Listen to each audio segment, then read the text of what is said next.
Hello बच्चों, स्वागत है आप सभी का अपने यूट्यूब चैनल रवि ज्ञान सीरीज़ में।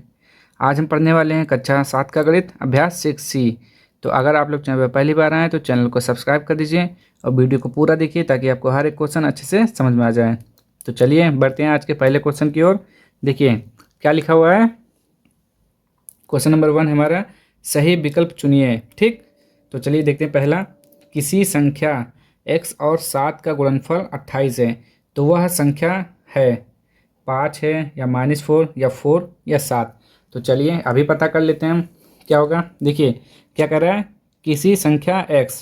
तो देखिए कह रहा है किसी संख्या x, ठीक, और 7 का गुणनफल। 7 का गुणनफल, गुणनफल मतलब गुणा करना है।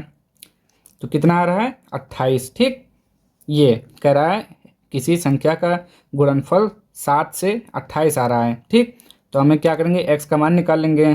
तो x का मान कैसे निकलेगा, तो हम लिखेंगे 28 और ये देखिए यहाँ पे गुणा के रूप में है तो ये कहाँ जाएगा, भाग के रूप में। अब देखिए 7 चौक 28, तो x बराबर हमारा कितना आ जाएगा 4। ठीक, तो हमारा जो राइट आंसर होगा वो क्या हो जाएगा 4। तो 4 कहाँ पर है, यहाँ पर। किसी संख्या x और 7 का गुणनफल 28 है तो वह संख्या है 4, क्योंकि जब 4 में 7 से गुणा करेंगे तो कितना आ जाएगा 4 सत्ते 28। कितना आया 4 सत्ते 28। ठीक, चलिए अब बी नंबर देखिए। किसी संख्या x में से 5 भाग देने पर भागफल 7 आता है तो वह संख्या क्या है। ठीक, x में 5 से भाग देने पर, तो भाग दे दीजिए। भाग देने पर भागफल कितना आता है 7, यानी कि 7 आता है। तो हमें क्या करना है, वह संख्या क्या है। तो देखिए पता कर लीजिए, यहाँ पे 1 लिखेंगे, तिरछा गुणा कर देंगे। तो x का गुणा 1 से बराबर 7 का गुणा 5 से। ठीक, देखिए तो x एकम x बराबर 7 पच्चे 35। तो वह संख्या कौन सी हो जाएगी हमारी 35। देखिए कहाँ पर है, यहाँ पर। देखिए अब देखिए 35 आया ना, तो कह रहा है 35 में 5 से भाग देने पर, भाग करिए कितना आ जाएगा 5 सत्ते 35, यानी कि भाग देने पर कितना आता है 7, यानी कि सही है। चलिए अब देखें तो तीसरा नंबर, सी नंबर। देखिए क्या लिखा हुआ है, यदि एक विषम संख्या 2x + 1 है तो दूसरी क्रमागत विषम संख्या होगी। तो आप जानते हैं विषम संख्या क्या होती है, जो 2 से ना कटे। जैसे कि 2, सॉरी, जैसे कि 1 हो गया, 3 हो गया, 5 हो गया, 7 हो गया। ये सब क्या है, क्रमागत विषम संख्या है। तो अब एक बात बताइए, देखिए 1 में हम कितना जोड़ते हैं तब 3 आता है। तो देखिए जब हम 1 में 2 जोड़ते हैं तब क्या आता है 3, यानी कि क्रमागत विषम संख्या प्राप्त करने के लिए हमें क्या जोड़ना पड़ा है 2। यहाँ पे देखिए, यहाँ पे भी +2 किया और यहाँ पे भी +2। देखिए 1 में 2 जोड़ते हैं तो अगली क्रमागत विषम संख्या, फिर 3 में 2 जोड़ते हैं तो अगली क्रमागत विषम संख्या, फिर 5 में 2 जोड़ते हैं तो अगली क्रमागत विषम संख्या। यानी कि ये जो संख्या लिखी हुई है हमारी, देखिए क्या लिखा हुआ है 2x + 1। ठीक, ये हमारी पहली क्रमागत विषम संख्या होगी और हमें अगला निकालना है, पहली हो या दूसरी उससे मतलब नहीं है, लेकिन जब हमें अगला विषम संख्या निकालना है तो सब में क्या हो रहा है प्लस का 2, तो इसमें भी हम +2 जोड़ देंगे। ठीक, तो क्या हो जाएगा 2x 2 1 3। ठीक, ये हो जाएगी हमारी अगली विषम क्रमागत संख्या। तो देखिए इसके जैसा ये यहाँ पर। ठीक, इसका आंसर ये हो जाएगा। तो अब चलिए इसका देखते हैं क्वेश्चन नंबर 2। क्वेश्चन नंबर 2 देखिए, कुछ गणितीय कथनों को रेखीय समीकरणों के रूप में अभिव्यक्त किया गया है, सही समीकरणों को छांटिए। मतलब देखिए कथन भी दिया है और समीकरण भी दिया है, तो जो सही है उसी को बताना है। तो चलिए पहला देखते हैं अपना ए नंबर। देखिए क्या लिखा हुआ है, किसी धनात्मक संख्या के 2/3 और 1/3 में अंतर 7 है। ठीक, तो पहले आप जानेंगे 2/3 क्या होता है। देखिए 2/3 का मतलब होता है 2/3। ठीक, 2/3 का मतलब क्या होगा 2/3। ठीक, और कह रहा है 1/3, 1/3 का मतलब 1/3। और जब आपसे बोलेगा 1/4 तो 1/4 मतलब 1/4। जो बोलेगा वो पहला ऊपर होगा और जो बाद में बोलेगा वो नीचे। जैसे कि पहले कहा 2/3 तो 2 ऊपर 3 नीचे, 1/3 तो 1 ऊपर 3 नीचे। अगर बोलेगा 1/4 तो 1 ऊपर 4 नीचे। ठीक, तो ये आप जान गए। अब देखिए कह रहा है 2/3, तो कोई संख्या हो गई ठीक, और 2/3 मतलब 2/3, और ये संख्या x मान लेते हैं। फिर कह रहा है 2/3 और 1/3 में अंतर। 1/3 मतलब 1/3 x में जो अंतर है वो कितना है 7। ठीक, देखिए जो लास्ट में दिया रहेगा जैसे कि योगफल, अंतर, गुणनफल, उसको हम बराबर के बाद लिखेंगे। ठीक, तो देखिए समीकरण हमारा क्या बना, 2/3 x माइनस 1/3 x बराबर 7। तो देखते हैं इसका समीकरण सही है। देखिए यहाँ पे क्या लिखा हुआ है, 1/3 x माइनस 2x/3 बराबर 7। इसमें देखिए 2x पहले लिखा हुआ है और इसमें बाद में लिखा हुआ है। ठीक, तो ये हमारा सही नहीं है। ठीक, तो ये हमारा गलत है, तुम क्या लिखेंगे, नहीं। ठीक, दूसरा देखते हैं बी नंबर।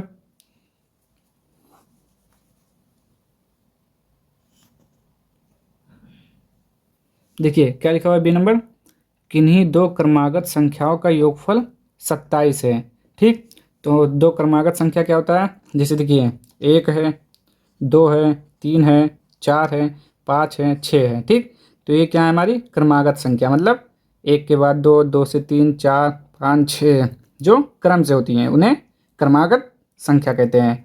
जो एक क्रम से लिखी हुई हैं उन्हें क्रमागत संख्या। देखिए अब 1 में हम कितना जोड़ते हैं, 2 आता है तो 1 जोड़ते हैं, 2 में कितना जोड़ते हैं 1, 3 में कितना जोड़ेंगे तब 1, यानी कि क्रमागत संख्या मालूम करने के लिए हम संख्या में क्या जोड़ते हैं 1। तो चलिए अब देखते कह रहा है किन्हीं दो क्रमागत संख्याओं का योगफल 27 है। तो किन्हीं दो क्रमागत संख्या, देखिए एक क्रमागत संख्या हमारी होगी x, ठीक, और दूसरी क्रमागत संख्या पता करने के लिए क्या करेंगे, 1 जोड़ देंगे, तो x+1 बराबर 27। ठीक, तो ये जो लिखा हुआ है एकदम सही लिखा हुआ है। देखिए अगर आप इसको सॉल्व भी करेंगे तो देखिए कितना आ रहा है, x+1 बराबर 27, तो x+1 बराबर 27, तो 2x+1 बराबर 27, तो 2x बराबर 1 इधर जाएगा, हो जाएगा 27 माइनस 1 26, तो x बराबर 26/2, तो 2 से कितनी बार में 13 बार में, तो x बराबर कितना आया 13। ठीक, x बराबर कितना आया 13, तो यहाँ पे 13 लिख लीजिए, और यहाँ पे 13 + 1, 13 कितना हो गया 14। ठीक, अब दोनों को जोड़िए, दोनों को जोड़िए कितना आ रहा है 4 और 3 7, 1 1 2। ठीक, देखिए जो इस यहाँ पे लिखा हुआ है और जो समीकरण दिया हुआ है एकदम सही है। माना कोई संख्या x है और x में 1 और जोड़ा तो कितना आ गया 27, तो हमने जो सॉल्व किया तो x का मान 13 आया, और 13 अगली संख्या होगी 14, 14 और 13 27। ठीक, तो ये सही है। चलिए आगे देखते हैं सी नंबर। देखो कह रहा है किसी संख्या के दूने में 8 जोड़ने पर योगफल 50 है। तो देखिए कोई संख्या हम मान लेते हैं जैसे x। ठीक, कह रहा है किसी संख्या के दूने, दूने मतलब होता है दुगना, ठीक, 2 से गुणा, में 8 जोड़ने पर, तो 8 जोड़ देते हैं और योगफल 50। ठीक, तो हो जाएगा 2x + 8 बराबर 50। तो देखते हैं क्या दिया हुआ है समीकरण। तो देखिए इससे देखिए यहाँ पे y लिखा हुआ है तो उससे कोई मतलब नहीं है। आप संख्या जैसे x मानिए y मानिए, तो यहाँ पर y मान लेते हैं, उससे कोई मतलब नहीं। ठीक, तो देखिए किसी संख्या के दुगने, दूने मतलब होता है 2 गुना करने पर, तो 2 से गुणा कर देंगे तो 2y + 8 बराबर 50। तो देखिए हमारा समीकरण एकदम सही है। किसी संख्या के दुगने में 8 जोड़ने पर योगफल 50, जो बोला है यहाँ पे वही लिखा हुआ है, तो ये भी सही है। ठीक, और इसको देखते हैं, तो इसको लिख दीजिए सही। इसको देखिए डी वाला, किसी संख्या के 2/3 में 17 जोड़ने पर योगफल 19 प्राप्त होता है। अभी हमने आपको बताया ना 2/3 मतलब कितना हो गया 2/3, और संख्या बोलेगा तो कोई संख्या ले लेंगे x। ठीक, देखिए किसी संख्या के 2/3 में 17 जोड़ने पर, तो 2/3 में 17 जोड़ने पर योगफल 19 प्राप्त होता है। ठीक, अगर समीकरण यही है तो सही है, 2/3x + 17 बराबर 19, यानी कि ये भी सही है। चलिए अब हम देखते हैं इसका अगला नंबर। नंबर 3 देखिए, एक संख्या का 1/2 उसी संख्या के 1/4 से 15 अधिक है, संख्या ज्ञात कीजिए। ठीक, तो हम जो संख्या ज्ञात करना है उसे पहले हम मान लेते हैं x, तो हम लिखेंगे माना संख्या। ठीक, माना संख्या कितना है, x है। ठीक, अब देखिए उसके बाद क्या कर रहा है, एक संख्या का 1/2 यानी कि जो हम संख्या मानेंगे उसका 1/2, तो इसका 1/2 कितना हो जाएगा, 1/2 इस तरह। ठीक, फिर उसके बाद कह रहा है उसी संख्या के 1/4, तो हम लिखेंगे उसी संख्या का 1/4 से 15 अधिक है। तो देखिए यहाँ पे जो क्वेश्चन कह रहा है कि ये एक संख्या का 1/2, जो ये पहली वाली संख्या है हमारी, वो दूसरी वाली संख्या से कितना अधिक है, 15 अधिक है। तो 15 हम इसमें नहीं जोड़ेंगे क्योंकि ये तो पहले से अधिक है, तो 15 हम इसमें जोड़ेंगे। ठीक, ताकि समीकरण बराबर हो जाए। ये पहले से अधिक है तो 15 इसमें जोड़ देंगे, अब समीकरण बराबर हो गया है। अब इसको हम सॉल्व कर लेंगे तो ये हो जाएगा x/2 बराबर x/4 प्लस 15। तो x/2 इसको पक्षांतर कर दीजिए, माइनस हो जाएगा x/4 बराबर 15। 4 और 2 का लासा निकाल लीजिए, कितना आएगा, 4 आएगा। ठीक, 4 और 2 का लासा 4 आएगा। 2 से 4 में भाग करिए, कितना आया, 2 से ऊपर गुणा कर दीजिए, 2x माइनस 4 से भाग करेंगे तो कितना आएगा, 1 से ऊपर गुणा x बराबर 15।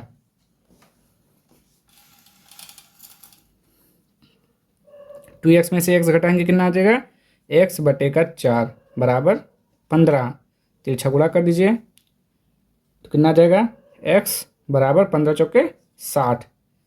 हमारा जो मान आएगा, संख्या क्या हो जाएगी हमारी, यहाँ पे लिख लीजिए, संख्या x दिया हुआ है तो x का मान कितना आया, 60। ये हमारा आंसर। अब देखिए कह रहा है एक संख्या का 1/2, तो हमारा 60 है ना, तो 60 का 1/2 कितना हो जाएगा, 30। ठीक, 30 आया। फिर कह रहा है उसी संख्या के 1/4, 60 का 1/4, 15 चौके 60, 15। एक संख्या का 1/2 उसी संख्या के 1/4 से 15 अधिक है। अब देखिए इस वाली संख्या से 15 अधिक है ना, तो वही क्वेश्चन में बोल रहा है, तो इसीलिए हमने 15 इसमें जोड़ा था। इसमें जोड़ते तो ये आंसर नहीं आता। चलिए अब हम देखते हैं इसका अगला नंबर। क्वेश्चन नंबर 4 देखिए क्या लिखा हुआ है, एक संख्या 7 से 4 बड़ी है, वह संख्या बताइए। तो हमें जो बताना रहेगा उसको मान लेंगे, माना संख्या कितनी है, x। ठीक, मान लेंगे हमारी संख्या x है। कह रहा है एक संख्या 7 से 4 बड़ी है, तो जो हमारी संख्या है 7 से कितना बड़ी है, 4 बड़ी है। तो जब 4 कह रहा है, देखिए इसमें बड़ी है ना, तो हम किस में जोड़ेंगे, इसमें जोड़ेंगे। 4 बड़ी है तो क्या हो जाएगा, x बराबर 7×4 11। ठीक, ये हमारा आंसर हो जाएगा क्वेश्चन नंबर 4।